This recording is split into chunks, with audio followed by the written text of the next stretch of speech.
சிவனை வணங்குனா சோதனை, சோதனைக்கு மேலே சோதனை கொடுக்குறாரு. நல்லவங்களை தான் அதிகமாக சோதிக்கிறாரு.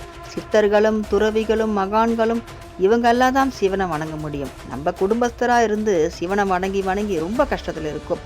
அநியாயம் அக்கிரமம் பண்ணுறாங்க, அவங்களையெல்லாம் எதுவுமே கேட்க மாட்டுறாரு. கெட்டவங்கெல்லாம் நல்லா தானே இருக்கிறாங்க. நம்ம தான் இப்போது நியாயமாக இருந்தும் இவ்வளோ கஷ்டப்பட்டுட்ருக்கோம். இனிமேலும் நம்ம இவரை வணங்கணுமா வணங்கக்கூடாதா? பேசாமல் வணங்கி என்ன பிரயோஜனம்? வணங்காமே இருக்கலாம் அப்படிலாம் நம்மளுக்கு நினைக்க தோணும். அதை நினைக்க தோன்றதுக்கு காரணம் நம்ம கர்மாக்கள். நம்மளுடைய கர்மாக்கள் நம்மளுடைய காலை பிடிச்சிட்டு வலிக்கும், நீ போயிட்டு கடவுளை கும்பிடாத அப்படின்னு. சிவன் என்னும் ஒருத்தர் அறிமுகம் இல்லாத வரைக்கும் தான் நம்ம கர்மாக்களுக்கு அடிமை.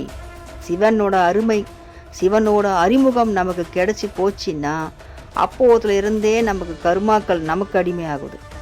கர்மாக்கள் நமக்கு அடிமையாகும் எப்போது? சிவனை நம்ம பற்றும் போது தான். சிவனையே பற்றாத